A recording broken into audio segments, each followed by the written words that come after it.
여기 미국 출신의 한 기자가 누군가에게 비밀스런 자료 하나를 건네받고 큰 충격에 빠져 있습니다. 우크라이나 젤렌스키 대통령에 대한 내부 극비 자료들이 유출되었고 이를 입수한 누군가가 이 사실을 꼭 알려야겠다고 나선 것인데요. 그런데 이는 단순한 자료가 아니었습니다. 바로 한국의 살상 무기와도 큰 연관이 되어 있어 앞으로 더욱 거센 논란이 예상되고 있는데요. 대체 서울 한복판에서 무슨 일이 벌어진 것일까요? 지금 바로 시작합니다. 저는 미국 출신의 국제 분쟁 전문 기자 캐서린입니다. 요즘은 정말 눈코 뜰 새 없이 바쁜 나날을 보내고 있습니다. 특히 서울의 오후는 언제나 무겁고도 분주했죠. 회색빛 하늘 아래 저는 광화문 한복판에 서서 주변을 둘러보았어요. 최근 한국의 방산 기술력과 우크라이나에 대한 지원 문제가 주목받으면서 국제사회에서 어떤 역할을 하고 있는지 취재할 기회가 저에게 생겼습니다. 저는 한국이 전쟁에 간접적으로 영향을 미치는 방식과 우크라이나의 기대가 어떻게 충돌하는지를 심층 보도하기 위해 한국에 머물게 되었죠. 제 손에 들린 파일에는 최근 한국이 우크라이나에 제공한 인도적 지원 내역이 빼곡히 적혀 있었습니다. 하지만 이보다 더 흥미로운 것은 제가 며칠 전에 입수한 정보였죠. 바로 우크라이나 정부가 과거 북한에 미사일 기술을 제공한 사건과 젤렌스키 측근의 부패 의혹이었습니다. 그날 저녁 저는 서울 외교포럼에서 발표를 준비하고 있었습니다. 정해진 시간에 맞춰 서울 도심의 찬바람을 맞으며 회관으로 들어섰습니다. 안에서는 사람들의 웅성거림과 분주한 분위기가 가득했고 긴장감이 점점 몸에 스며드는 것 같았습니다. 그리고 강단에 올라선 저는 깊은 숨을 내쉬며 조심스럽게 말을 꺼냈죠. 우크라이나는 현재 전쟁 중임에도 불구하고 과거에 남긴 흔적들이 국제 관계에 영향을 미치고 있습니다. 예를 들어 RD-150 엔진 사건은 북한의 ICBM 기술 개발에 기여했을 가능성이 굉장히 높습니다. 이러한 역사적 행적은 오늘날 우크라이나가 국제사회로부터 전폭적인 지지를 받지 못하는 이유 중 하나일 것입니다. 청중 가운데엔 우크라이나 대사관 관계자인 안드리 쿠르첸코가 자리하고 있었습니다. 그의 눈빛은 날카로웠죠. 발표가 끝나자 아니나 다를까 그가 손을 들고 질문했습니다. 캐서린 씨, 우크라이나가 과거에 저지른 실수 때문에 현재 우리가 싸우고 있는 이 정의로운 전쟁이 평가절하되어야 합니까? 북한과 관련된 기술 유출은 당시의 혼란 속에서 벌어진 일이며 현재 정부와는 무관합니다. 저는 한순간 멈칫했지만 곧 침착하게 답했습니다. 맞습니다. 현재 정부가 과거의 일을 책임질 필요는 없을 것입니다. 하지만 국제사회의 신뢰를 얻기 위해서는 과거의 잘못을 인정하고 투명성을 확보해야 합니다. 한국이 우크라이나에 대한 무기 지원을 꺼리는 이유 중 하나도 이 과거와 관련이 있다고 저는 생각하고 있습니다. 안드리는 더 이상의 반론을 삼가는 모습이었습니다. 더 말을 꺼내봤자 좋을 게 없다라고 느끼는 것 같았어요. 하지만 그의 표정은 여전히 냉랭했죠. 그리고 며칠 뒤 저는 우크라이나 출신의 정보 제공자 드미트리 페트로프를 만났습니다. 그는 젤렌스키 정부와 관련된 내부 문건을 소지하고 있는 인물이었죠. 캐서린, 이 문건은 제가 우크라이나 정부 내부에서 보고 느낀 부패의 현실입니다. 저는 이 문제를 국제사회가 알 필요가 있다고 생각합니다. 우리 국민들이 더는 이런 시스템에 희생되지 않도록요. 이걸 보면 우크라이나가 왜 국제사회의 신뢰를 잃을 수밖에 없는지 알게 될 겁니다. 그가 건넨 파일에는 서방의 지원금이 의도한 목적과 달리 사용된 사례가 나열되어 있었습니다. 일부는 군사 목적으로 사용되지 않고 고위층의 부동산 투자나 사적인 프로젝트에 유용되었다는 내용이었죠. 드미트리는 신중한 목소리로 말했습니다. 젤렌스키 자신은 국민의 영웅으로 포장되어 있지만 그의 측근들은 이 상황을 기회로 삼고 있어요. 서방의 자금과 한국 같은 나라의 지원을 통해 얻은 원조금을 국민을 위해 사용하지 않고 있다는 것은 우크라이나 내부에서도 공공연한 비밀입니다. 그가 제공한 자료는 그야말로 충격적이었습니다. 먼저 젤렌스키가 대통령이 된 과정에 대한 배경이 세밀하게 기록되어 있었습니다. 그의 정치적 여정이 어떻게 시작되었는지 이해하려면 그가 배우 혹은 코미디언에서 정치인으로 변신하게 된 과정을 살펴볼 필요가 있었죠. 우선 젤렌스키는 우크라이나에서 코미디언으로 활동하다가 국민의 종이라는 드라마를 통해 정치인으로 변신하게 됩니다. 이 드라마는 평범한 선생님이 하루아침에 우크라이나 대통령이 되는 이야기를 다뤘으며 방영 당시 50% 이상의 시청률을 기록하며 큰 성공을 거뒀죠. 국민들은 드라마 속에서 재벌과 부정부패를 물리치고 개혁을 추진하는 서민 대통령으로 등장한 젤렌스키를 현실에서도 대통령으로 상상하기 시작했습니다. 그리고 그렇게 드라마 방영 3년 뒤 젤렌스키는 방송계 인사들과 함께 드라마 제목을 딴 정당, 국민의 종을 실제로 창당하고 대선 출마를 선언했습니다. 그는 부정부패에 대한 무관용 원칙과 정부 예산 및 입찰 조달 과정을 대중에게 투명하게 공개하겠다는 공약을 내걸었고 2019년 대통령 선거 결선에서 상대 후보를 3배 가까운 표 차이로 누르며 결국 드라마 속 자신의 모습처럼 대통령으로 당선되고 말았죠. 영화 같은 스토리로 대통령이 된 젤렌스키에 대해 우크라이나 국민들은 그의 부정부패 척결과 개혁 의지에 큰 기대를 품었습니다. 특히 유럽연합과 나토 가입을 적극 추진한 그의 행보가 국민들에게 많은 호응을 얻었죠. 젤렌스키는 결국 2019년 우크라이나 헌법에 나토 가입 목표를 명시하는 개혁을 단행했으며 이후 나토와 합동 군사훈련을 시행하는 등 적극적으로 서방과의 협력을 강화했습니다. 이러한 행보는 러시아의 강한 반발을 불러오게 되었죠. 사실 미국의 저명한 국제정치학자 미어샤이머는 미국과 나토가 우크라이나 문제에 너무 깊숙이 개입하면 전쟁이 발생할 것이라고 진작부터 경고했습니다. 그는 러시아가 소련 붕괴 후 동유럽 국가들을 나토에 가입시키지 않는 조건으로 독립을 허락했음에도 불구하고 서방이 이를 어겼다고 비판하고 있었죠. 특히 다른 국가들은 참더라도 우크라이나의 나토 가입 시도는 러시아 입장에서 레드라인으로 간주되며 결국 현재의 전쟁으로 이어졌다고 평가받고 있습니다. 결론적으로 젤렌스키는 드라마에서 시작해 현실의 대통령이 된 독특한 정치인이고 그의 개혁과 서방과의 협력은 우크라이나 국민들로부터 꽤 많은 지지를 받았지만 러시아와의 갈등을 극단적으로 악화시키는 요인이 되었습니다. 이는 결국 러시아의 침공으로 이어졌으며 현재의 전쟁 상황을 초래한 중요한 배경이 되었던 거죠. 러시아는 젤렌스키를 무능한 코미디언으로 평가절하하며 그가 우크라이나의 문제를 악화시켰다고 시종일관 비판을 이어가고 있습니다. 러시아 언론들 또한 젤렌스키만 아니었다면 전쟁은 일어나지 않았을 것이라고 늘 강조하고 있죠. 그리고 드미트리가 건넨 자료 안에는 젤렌스키의 재산 축적과 부패 의혹의 핵심을 파헤치는 폭탄과도 같은 내용들이 담겨 있었습니다. 저는 자료를 읽으며 큰 충격을 받았지만 그 내용을 무턱대고 모두 믿을 수는 없었습니다. 데이터에는 젤렌스키 정부와 그의 측근들이 서방에서 받은 지원금을 제대로 활용하지 않고 일부를 부적절한 용도로 사용했다는 구체적인 정황들이 담겨 있었습니다. 계좌 흐름, 부동산 매입 기록, 의문의 법인 자금 이동 등 그 어느 것 하나 간과할 수 없는 내용이었죠. 그러나 단순한 의혹일 가능성도 배제할 수 없었기에 조심스레 드미트리에게 물었습니다. 하지만 이것이 젤렌스키 본인과 직접적인 연관이 있다는 증거는 없잖아요. 아직은 없죠. 드미트리가 고개를 끄덕였습니다. 하지만 당신이 진실을 찾고 싶다면 이 데이터를 더 분석해보세요. 지금까지 본 내용보다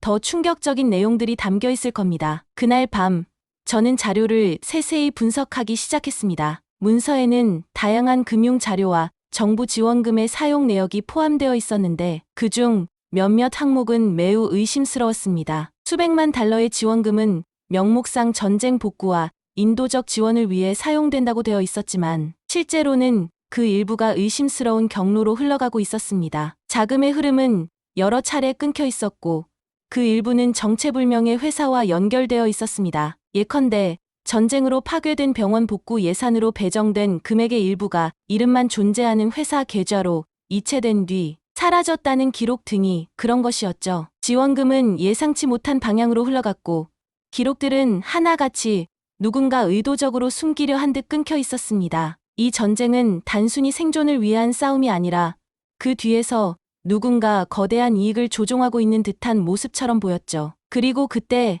자료 속에서 더 충격적인 내용이 눈에 띄었습니다. 젤렌스키와 그의 측근들에 관한 구체적인 정보가 드러나 있었던 것입니다. 그들이 자산, 거래 내역, 그리고 지원금을 어떻게 관리하고 있는지에 대한 세부 사항이 담겨 있었습니다. 젤렌스키는 2019년 대통령 당선 당시 부동산과 해외 계좌를 포함해 약 270만 달러 상당의 재산을 신고했습니다. 그는 정치에 입문하기 전 우크라이나에서 인기 있는 코미디 프로그램과 드라마에 출연하며 막대한 부를 쌓음과 동시에 자신이 설립한 제작사를 통해 수익을 창출했고 우크라이나는 물론 러시아 시장에서도 그의 작품들이 높은 수익을 올렸죠. 그런데 그가 신고한 270만 달러 상당의 재산은 상당히 축소된 금액으로 평가되고 있었습니다. 젤렌스키가 가족과 함께 고가의 부동산을 소유하고 있다는 보도를 통해 이러한 사실은 이미 공공연히 알려져 있으며 이탈리아와 영국 등지에 위치한 고급 부동산이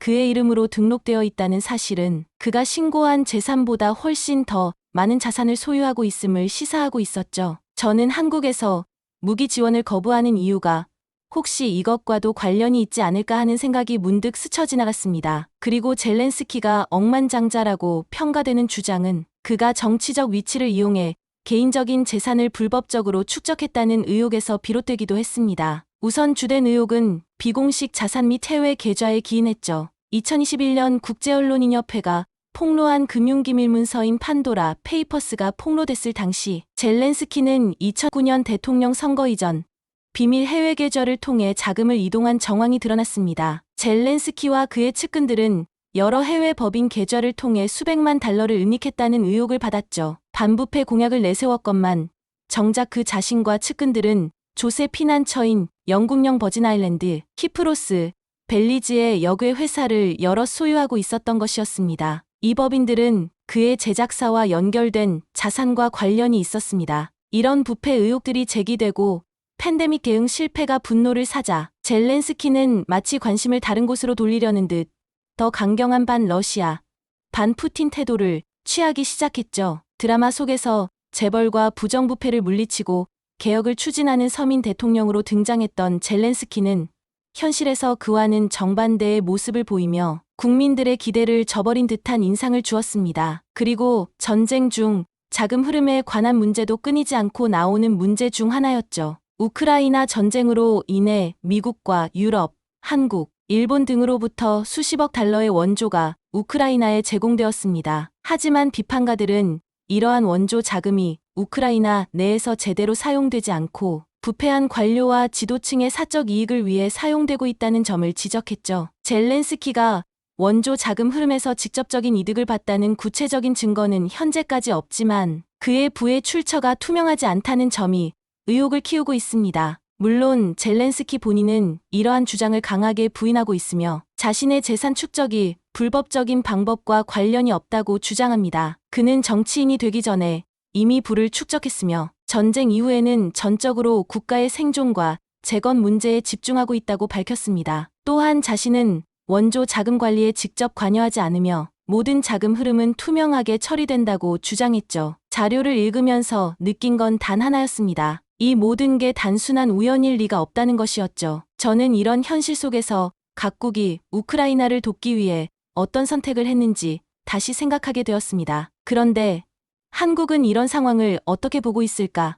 한국은 우크라이나를 위해 인도적 지원을 아끼지 않았습니다. 식량, 의료품, 난민 지원까지 전선에서 떨어진 곳에서 할 수 있는 역할을 최대한 찾아가고 있었습니다. 하지만 한국이 무기 지원을 꺼린다는 점은 분명 우크라이나 측에서 불만을 낳고 있었죠. 저는 의문이 들었습니다. 한국은 정말 단순히 신중함 때문에 무기를 지원하지 않는 걸까? 아니면 그 이면에 더 복잡한 이유가 있는 걸까? 한국은 전쟁의 상황을 직시하고 있었습니다. 한반도라는 특수한 환경 속에서 무기 지원이 가져올 외교적, 군사적 영향을 계산하지 않을 수 없었겠죠. 하지만 이런 선택이 전쟁 속에서 어떤 메시지를 전달하고 있는지는 명확하지 않았습니다. 자료를 분석하며 한국의 이 독특한 태도에 대해 더욱 깊이 생각할 수밖에 없었습니다. 다음 날, 저는 국방부 관계자와의 면담에 나섰습니다. 전날 밤 내내 자료를 들여다보며 떠올랐던 의문을 직접 확인하고 싶었죠. 책상 건너편에 앉은 관계자는 차분하지만 단호한 태도를 보였고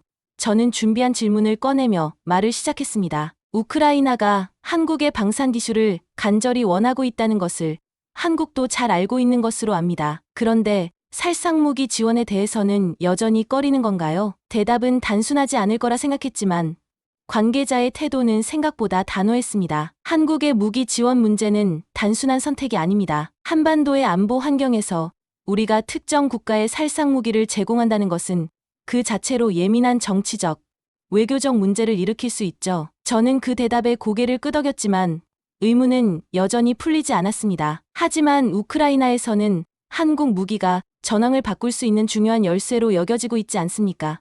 K9 자주포나 천무 같은 무기가 그들에게 큰 도움이 될 거라는 분석도 많습니다. 그는 잠시 저를 바라보더니 조용히 말했습니다. 전쟁은 단순히 무기로만 끝나는 게 아닙니다. 우리는 우크라이나를 돕고 싶습니다. 하지만 무기를 넘겨줬을 때의 후폭풍, 예를 들어 북한이나 러시아가 어떤 반응을 보일지까지 고려해야 합니다. 결국 우리에게 더 중요한 목표는 우크라이나를 돕는 동시에 우리 자신을 지키는 것입니다. 그리고 우리가 살상무기를 제공하지 않는다고 해서 우크라이나를 돕지 않는다는 뜻은 아닙니다. 우리는 인도적 지원과 원조를 통해 우크라이나 국민들에게 실질적인 도움을 주려 노력하고 있지 않습니까? 저는 그의 말에 더 이상 반박할 수는 없었습니다. 우크라이나에서 벌어지는 이 전쟁에서 한국이 어떤 선택을 해야 하는지는 생각보다 훨씬 복잡한 문제처럼 느껴졌습니다. 그날 밤, 저는 자료와 인터뷰 내용을 정리하며 머릿속이 더욱 복잡해졌습니다. 그렇다면 한국은 우크라이나를 정말로 돕고 있는 걸까? 아니면 그저 조심스러운 척하며 뒤로 빠지고 있는 걸까? 한국의 입장은 어느 쪽에서도 완벽히 이해받기 어려운 회색 지대처럼 느껴졌습니다. 하지만 한 가지는 분명했습니다. 우크라이나의 입장에서는 지금 당장 필요한 건 자금도 재건도 아닌 실질적인 군사적 도움이라는 점이었죠. 자료 속에 담긴 부패와 비효율적인 자금 사용 문제는 분명 그들의 발목을 잡고 있었지만 그것이 전쟁의 긴박함을 무시할 이유가 될 수는 없었습니다. 그럼에도 불구하고 한국의 태도는 단순히 냉담으로 볼 수는 없었습니다. 그들은 인도적 지원과 외교적 조율을 통해 최대한의 도움을 제공하려 노력하고 있었죠. 그 방식이 우크라이나에 얼마나 효과적으로 전달될지는 또 다른 문제였습니다. 며칠 후, 저는 드미트리와 다시 대화를 나누기 위해 만났습니다. 그는 여전히 그 자료에 대해 이야기할 준비가 되어 있는 듯 보였고, 저는 긴장된 분위기 속에서 차분하게 그의 말을 기다렸습니다. 캐서린, 며칠 전 줬던 자료는 잘 보았나요? 저는 고개를 끄덕이며 답했습니다. 네.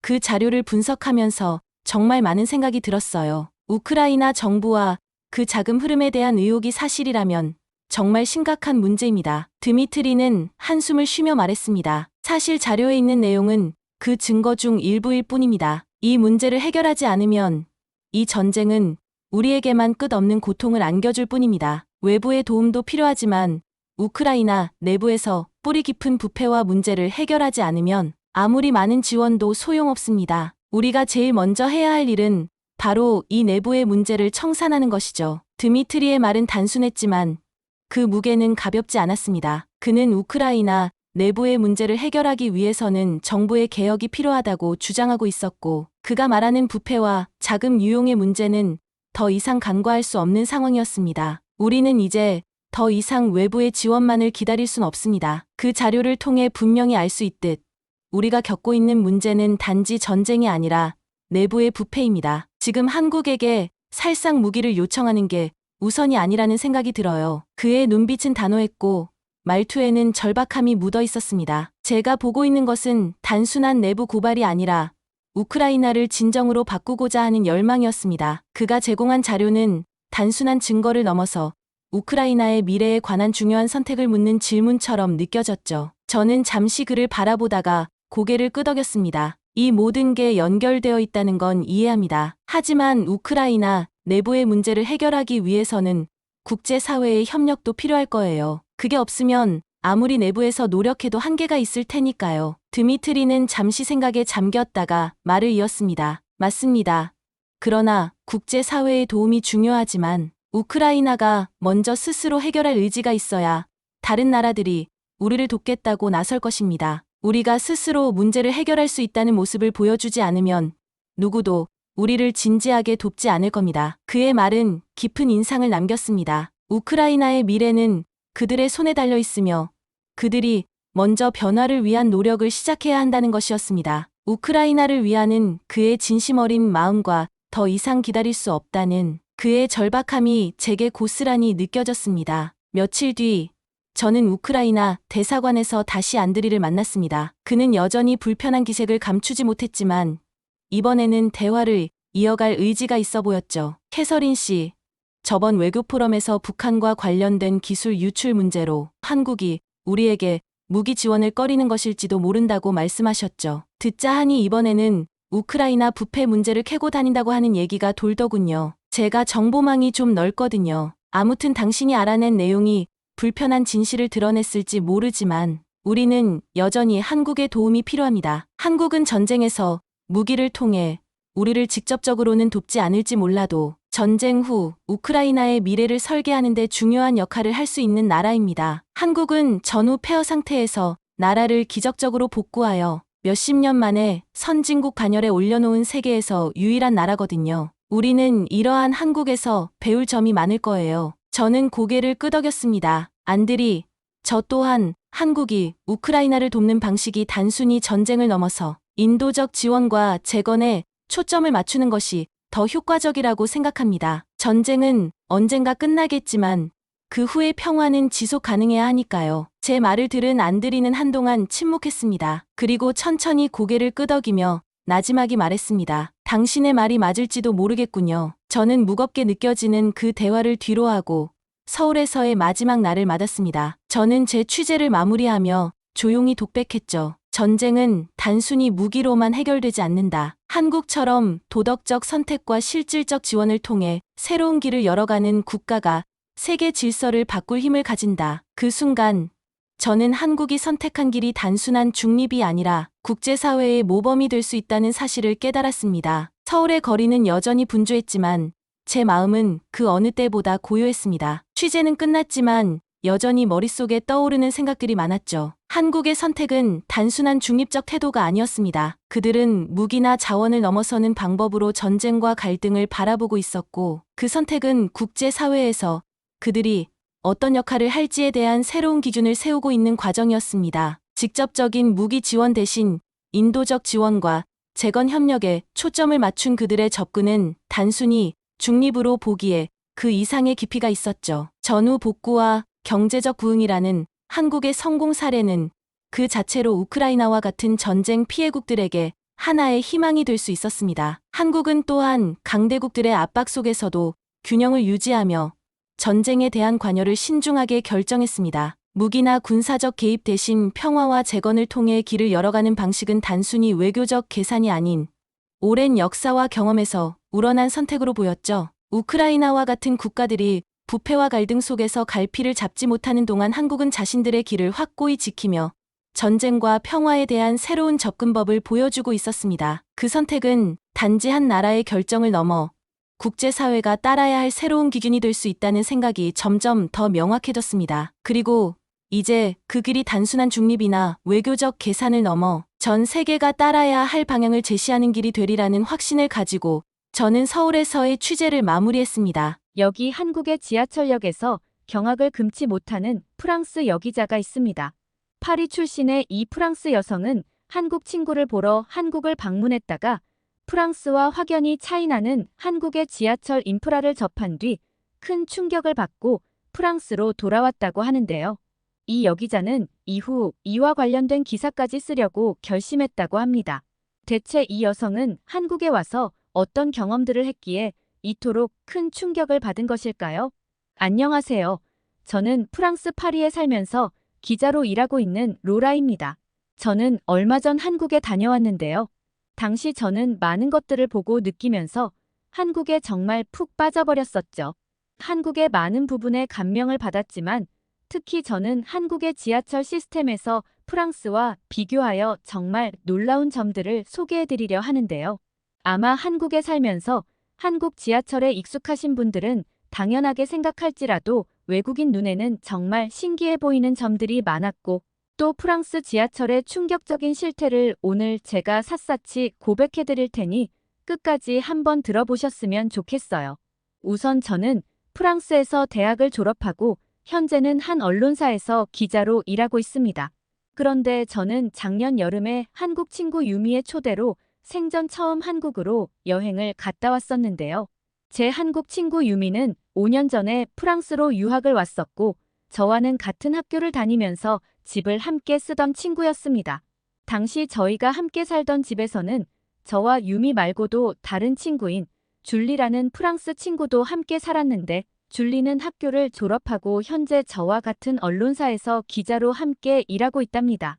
그런데 유미 같은 경우는 당시 저희와는 완전 다른 전공을 공부하던 학생이었는데요. 당시에 유미는 역사를 공부하던 친구였어요. 물론 지금은 전공을 살린 건 아니고 다른 일을 하고 있지만요. 아무튼 저희 셋은 나이도 모두 같았고 서로 성격이 잘 맞아서 매우 친하게 지냈어요. 유미는 낯선 환경에서 살면서 힘들어할 법도 했지만 언제나 웃는 얼굴로 밝게 지내던 친구였죠. 프랑스 생활이 의외로 잘 맞고 편하다고 했어요. 아무튼 그렇게 저희 셋은 늘 같이 붙어 다니면서 대학 생활을 즐겁게 보냈는데요. 그러던 저희들에게도 어느덧 졸업을 할 시간이라는 게 다가왔어요. 그리고 유미는 졸업을 하고서 얼마 지나지 않아 한국으로 돌아가게 되었죠. 처음에는 항상 함께 있던 친구가 갑자기 사라져버리니 무척 슬펐고 보고 싶어서 울기도 자주 울었답니다. 저와 줄리는 사는 곳도 가까웠고 이후에 일도 같이 했으니 늘 얼굴을 볼 수 있었지만 한국으로 가버린 유미와는 그럴 수 없었으니 어쩔 수 없이 SNS에서라도 늘 서로의 일상을 공유하며 연락하고 지냈죠. 그러던 중 유미가 자신은 프랑스에서 유학도 하며 오래 살았는데 너희들은 아직 한국에 한 번도 와본 적이 없지 않느냐며 저와 줄리에게 한국에 여행 한번 오라고 제안을 하더군요. 유미의 말을 듣고 보니 친한 친구가 사는 곳에 한 번도 안 가본 것이 좀 그렇기도 하고 미안한 마음도 들더라고요. 사실 평소에도 유미의 SNS를 보며 한국의 모습들을 사진으로 보기는 했는데 그때마다 프랑스와는 다른 느낌의 한국 모습을 보며 실제로는 어떨까 무척 궁금하기도 했었어요.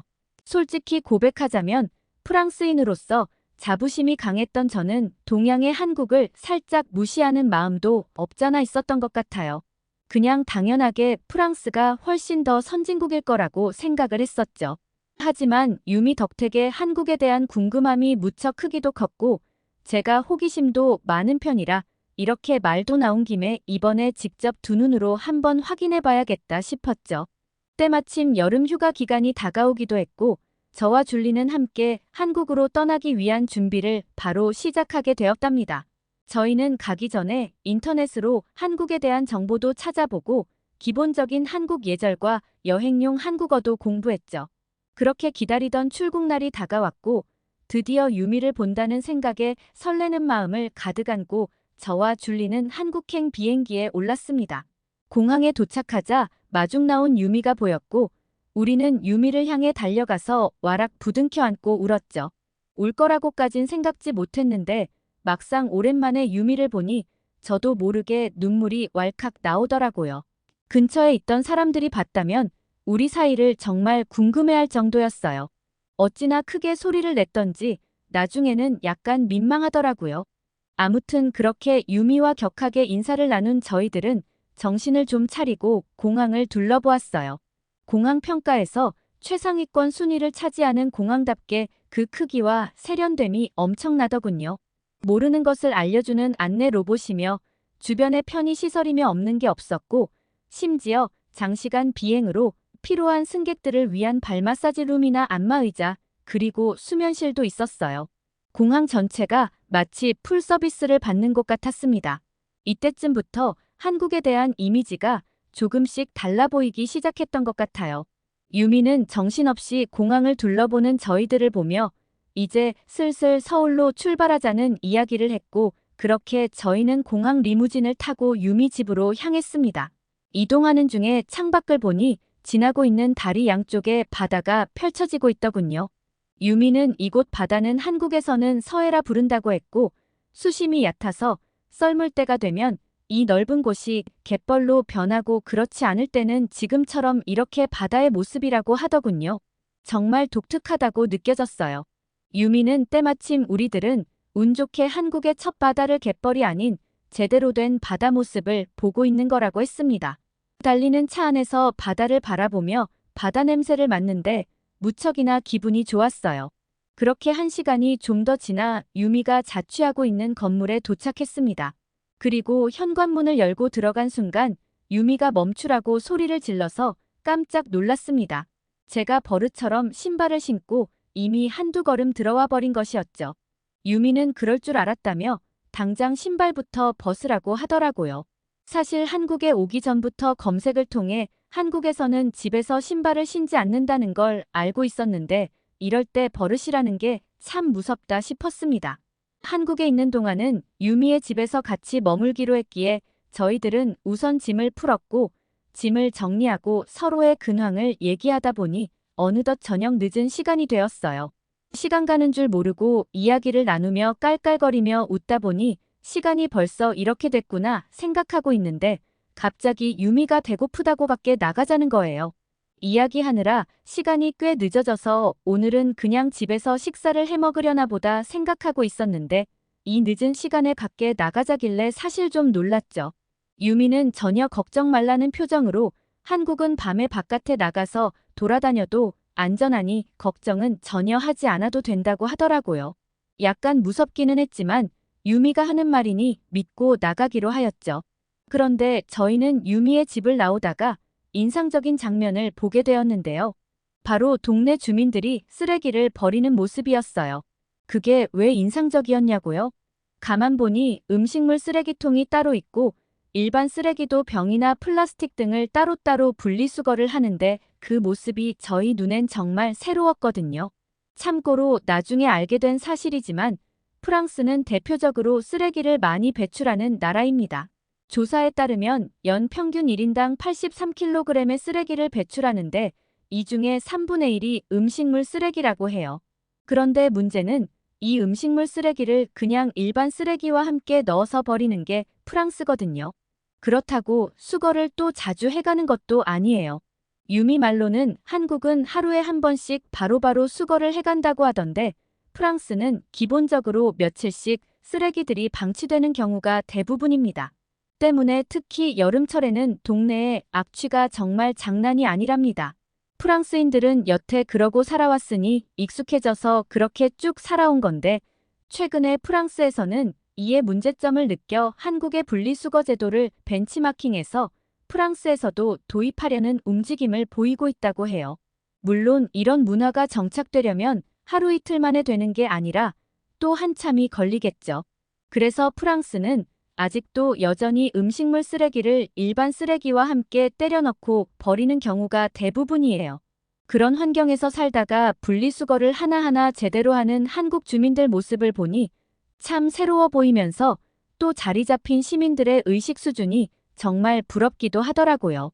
별거 아닌 것 같아도 이런 행동 하나하나가 보다 더 깨끗하고 아름다운 도시를 만들어가는 건데 말이죠. 당연히 악취 같은 것도 프랑스에 비해 안 나다시피 하는 한국의 동네 거리가 정말 부럽게 느껴졌습니다. 아무튼 그렇게 저희는 유미를 따라 식당에 가게 되었는데요. 유미는 우리가 온다고 점 찍어둔 맛집이 있다며 지하철을 타고 조금 가야 한다고 하더라고요.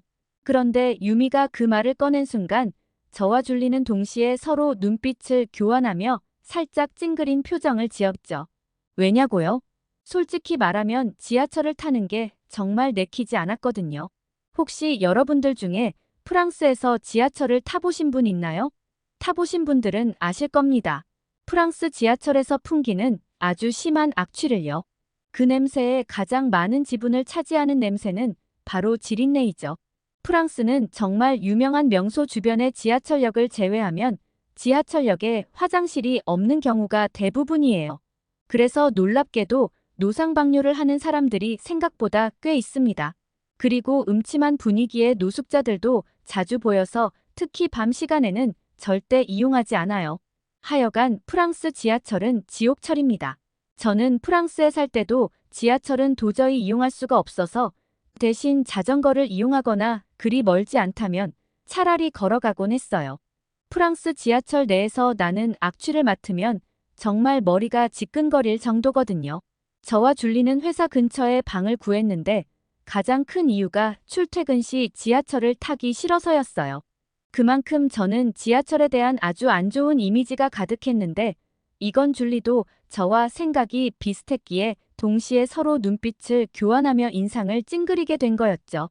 하지만 그렇게 마지못해 들어가게 된 한국 지하철에서 저희는 정말 놀라운 경험을 했습니다. 지금부터 그 하나같이 놀라웠던 경험들을 하나씩 말씀드려 볼게요. 일단 지하철역 안에 들어갔는데 역 안이 너무나 쾌적했어요. 그리고 특히 눈에 띈 건 지하철 역사 내에 있는 화장실이었습니다. 말씀드렸다시피 프랑스에서는 지하철역에 화장실 자체가 없거든요. 그런데 저희를 더욱 놀라게 한 건 바로 화장실 내 청결 상태였습니다. 지하철역 내에 화장실이 있는 것도 놀라운데 그 화장실이 어떻게 이렇게 깨끗하기까지 한 건지 정말 너무도 놀라웠어요. 관리가 정말 잘 되고 있는 것 같더라고요. 프랑스에서 유료로 이용할 수 있는 화장실보다 훨씬 더 깔끔하고 시설이 좋았죠. 아마 한국 분들께서는 한국에 이런 쾌적한 화장실을 무료로 이용해 오다가 프랑스에 오게 된다면 이따위 화장실을 돈까지 내고 사용해야 한다며 불만이 이만저만이 아닐 것 같네요. 아무튼 그렇게 놀란 상태로 화장실을 이용하고 나왔는데 눈앞에는 또 편의점이 있더라고요. 프랑스와 비교하면 너무 천지 차이라는 생각이 들었어요. 지하철역에 화장실조차도 없는 프랑스와는 달라도 너무 달랐던 거죠. 그렇게 놀라고 있는 저희들에게 유미는 휴대폰을 보면서 곧 열차가 오니까 이제 어서 서두르자고 하더라고요. 저는 그걸 어떻게 아냐고 했더니 한국은 지하철 도착 예정 시간을 휴대폰으로 알 수 있다고 했고 시간이 정확해서 어지간하면 맞다고 하더라고요. 그러면서 우리를 이끌고 지하철 플랫폼에 내려가더니 계속 어디론가 우리를 이끌고 가는 거예요. 여기서 그냥 기다리면 될 것 같은데 어딜 그리 계속 가냐고 했더니 여기 플랫폼에 적혀 있는 번호가 중요하다는 게 아니겠어요? 그래야 환승할 때든 출구로 나갈 때든 좀 더 편하게 이용할 수 있다고 하면서 말이죠. 깜짝 놀라서 그런 것도 다 외워서 타는 거냐고 하니깐 그것도 지하철 앱에 다 표시가 되어 있다고 하더군요. 정말 신기했습니다. 유미 말로는 한국 사람들은 빨리빨리 문화에 익숙해서 조금이라도 시간을 단축하면서 효율적으로 활용하기 위해 이렇게 번호를 보면서 타는 사람들이 많다고 하더라고요. 그래서 앱을 개발할 때도 그런 측면까지 다 고려해서 앱을 만든다고 하고요. 그런 것까지 생각해서 지하철을 타고 다닌다니 정말 효율적이고 똑똑한 민족이라는 생각이 들었죠. 그러고는 이내 어떤 음악이 들려오는데 굉장히 발랄한 음악이 나오면서 지하철이 도착한다고 안내방송이 나오더군요. 참 신선하면서도 기분 좋은 음악이었어요. 그렇게 드디어 지하철 안으로 들어갔는데 깨끗한 건 둘째치고 우선 너무 시원해서 깜짝 놀랐습니다. 그때가 여름이어서 날씨가 꽤 후덥지근할 때였거든요. 그런데 에어컨이 어찌나 빵빵하게 나오던지 얼마 있다 보니 심지어 금세 추워지기까지 하더라고요. 꿉꿉하고 냄새나서 탈 생각 자체가 들지 않는 프랑스의 지하철과 비교되면서 한국은 어떻게 이런 쾌적한 지하철 환경을 만든 건지 정말 대단하다는 생각만 들었고 이런 대중교통 환경을 이용할 수 있는 한국인들이 무척이나 부러워졌어요. 지하철만 보면 프랑스보다 몇 배는 더 부자 나라이자 선진국처럼 느껴졌죠. 오기 전에 한국을 살짝 무시했던 제 스스로가 좀 부끄러워지더군요. 그리고 지하철 안에서 또 놀랐던 점이 있었는데요. 그건 바로 지하철 의자 양 끝에 있는 핑크빛 의자였어요. 유미는 그 자리가 임산부석이라고 마련해둔 곳이라 하더군요. 그런데 모든 시민들이 약속이라도 한 것처럼 그 자리를 비워두고 있는 모습이 정말 인상 깊었습니다. 앉을 자리가 없는데도 그 자리만은 비워두고 있더군요. 아마 프랑스였다면 누가 바로 앉았을 텐데 말이죠. 그런데 그렇게 생각하고 있던 순간이었습니다. 어떤 젊은 여성이 임산부가 아니라 몸이 멀쩡해 보이는데도 그 자리에 냅다 앉는 모습이 보였어요. 저는 그럼 그렇지. 역시 어느 나라든 다 비슷하구나 생각하며 유미에게 여기도 다 똑같은 사람 사는 곳이네라고 하며 웃으며 말했죠. 그런데 유미는 고개를 가로저으며 그 여성의 가방을 손가락으로 가리켰어요. 그 여성의 가방을 자세히 보니 어떤 배지가 있었는데 그게 바로 임산부라는 걸 표시해주는 배지라고 하더군요. 초기 임산부들과 같이 겉으로 별로 티가 나지 않는 임산부들을 위해 보건소에서 발급해주는 배지라고 했죠. 우와, 정말 한국은 모든 부분에서 시민들의 편의를 생각하고 불편함을 해소하기 위해 세심하게 신경 쓰고 있다는 게 느껴졌어요. 그렇게 놀라움과 함께 지하철을 타고 가던 우리는 어느덧 식당이 있는 역에 도착하였고 지하철을 내린 뒤 역사내를 걸으며 바깥으로 나가던 중이었어요. 그런데 역 안에 사람들이 왔다 갔다 하는 곳이 보이길래 자세히 봤더니 그 공간 안에 책이 가득한 게 마치 도서관처럼 보이는 거예요. 바로 유미에게 물어봤죠. 저게 대체 뭐냐고, 설마 도서관이 지하철역 안에 있는 거냐고요. 그랬더니 유미는 한국의 지하철역 안에는 저렇게 도서관이 있는 곳이 꽤 있다고 했고, 요즘에는 스마트 도서관이라 해서 책을 빌려보고 다른 역에서 반납도 가능하도록 편하게 시스템을 갖춰놨다고 하더군요. 정말 충격 그 자체였습니다. 어떻게 지하철에 도서관이 있을 수가 있는지 정말 보고도 못 믿겠더라고요.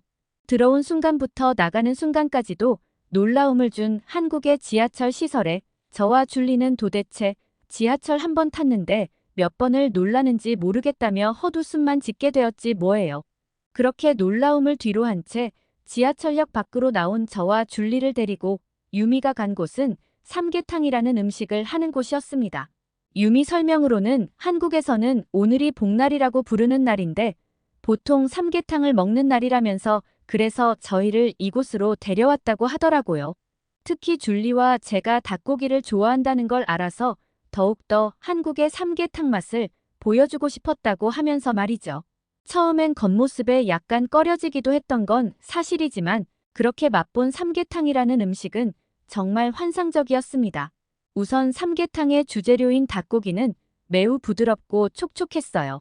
오랜 시간 동안 푹 고았다는 닭고기는 입안에서 부드럽게 풀어졌고 살이 매우 연하고 담백한 맛이 깊게 배어 있었습니다. 특히 속에 들어있는 찹쌀은 육수와 함께 어우러져 고소하고 쫄깃한 식감을 제공해 주었죠. 그리고 안에 들어있는 인삼과 한약재는 처음에는 다소 생소했지만 특유의 쌉쌀한 맛과 향이 전체적인 맛을 균형 있게 만들어주는 것 같았어요. 인삼의 쌉쌀함이 육수의 담백함과 어우러져 독특한 풍미를 제공해주는 게 프랑스에선 결코 맛보지 못할 아주 기가 막힌 맛이었어요. 유미는 맛있게 먹는 저와 줄리를 흐뭇한 표정으로 바라보며 닭과 인삼은 열을 내는 음식인데 그 따뜻한 기운을 몸 안으로 불어넣고 더위에 지친 몸을 회복하는 효과가 있어서 한국 사람들은 날이 더운 복날에 삼계탕을 즐긴다고 설명해 주었어요. 솔직히 처음에는 이 더운 날에 웬 뜨거운 음식일까 싶기도 했는데 정작 땀을 흘리면서 다 먹고 나니 기분 탓인지 정말 몸에 기운이 도는 느낌도 나고 든든한 것이 아주 만족스러운 한 끼를 했다는 생각이 들더라고요. 프랑스에선 한국처럼 맛을 내는 삼계탕 먹을 곳을 마땅히 찾기가 어려운데 다시 떠올려봐도 입에 침이 고일 정도로 삼계탕 생각이 많이 나서 좀 힘드네요. 아무튼 저희들은 그렇게 맛있는 삼계탕 식사를 마치고 집에 돌아가 꿀잠을 잤는데요. 다음 날부터 한국의 지하철을 계속해서 이용하며 정말 편하게 이곳저곳을 다닐 수 있었어요. 한강, 명동, 강남, 홍대 등등 많이도 돌아다녔던 것 같네요. 특히 환승 시스템을 정말 편리하게 갖춰놓고 있다는 생각이 들었습니다. 한국을 여행하면서 모든 것이 좋았지만 특히 지하철이 가장 완벽했고 또 가장 마음에 들었던 것 같아요. 이런 쾌적한 지하철이라면 매일 타고 출근하라 해도 행복할 것 같더라고요. 매일 이런 대중교통을 타는 한국 시민들이 참 부러웠답니다. 지하철에 대해 관심이 커진 저는 유미에게 이런 지하철이 서울에만 있냐고 물어보았는데 유미 말로는 다른 대도시들에도 이런 지하철이 있다고 하더군요. 심지어 서울에 있는 지하철이 서울만 연결하는 게 아니라 멀리 있는 도시까지 연결한다는 것을 듣고 깜짝 놀랐어요. 그러면서 유미는 점점 한국 전체가 다 지하철로 연결되는 거 아니냐는 농담을 하던데 정말 이러다가 한국 끝까지 지하철이 연결될 수도 있겠다는 생각이 들었어요. 노선도를 보니 정말 한반도의 중간까지 연결이 되어 있었거든요. 다음에 올 땐 또 더 늘어 있으려나 하는 생각도 들더군요. 그렇게 놀라웠던 한국 여행을 마치고 프랑스로 돌아가는 날에는 정말 발걸음이 떨어지지 않았습니다. 아직 한국에서 해보지 못한 것들, 가보지 못한 곳들이 많았는데 시간이 너무 빨리 흘러버렸고 무척 짧게 느껴지더라고요. 하지만 기회는 다음에도 있으니 다음에 다시 한국에 오려고요. 그땐 좀 더 알차게 계획을 짜서 오려고 해요. 그리고 저는 프랑스로 돌아가 동네를 거니는데 참 어색하더라고요. 일반 쓰레기와 음식물을 한 봉투에 때려 넣어버리는 주민들 모습을 보면서 말이에요. 괜시리 깔끔하고 악취도 안 나던 한국이 그리워지더군요. 버스를 탈 때도 지하철을 탈 때도 마찬가지였어요. 한국처럼 보행자와 운전자, 그리고 대중교통 이용자 모두에게 좋은 나라는 참 드문 것 같습니다. 그리고 말씀드렸다시피 이번 한국 여행은 정말 모든 것이 다 만족스럽고 좋았지만 제 개인적으로는 특히 한국의 지하철을 경험해 본 게 가장 큰 수확이었던 것 같습니다. 저는 한국 지하철의 우수함을 직접 체험할 수 있어서 정말 행운이었다고 생각해요. 그리고 나중에 줄리와 함께 저희가 체험한 경험을 잘 녹여서 기사도 작성해 볼 것 같아요. 사실 이번 한국 방문은 유미를 보러 간 이유 외에 이런 이유도 있었던 거였답니다. 이런 훌륭한 시스템을 프랑스에 널리 알려 프랑스도 하루빨리 한국처럼 교통 선진국이 되었으면 하는 바람이 간절합니다. 저희에게 이런 선진 시스템을 경험하게 해준 한국의 고마운 마음이며 오늘 제 긴 이야기 끝까지 들어주셔서 감사드립니다. 오늘 사연 재밌게 들으셨다면 구독과 알림 설정 한 번씩만 부탁드려요. 끝까지 시청해주셔서 감사합니다.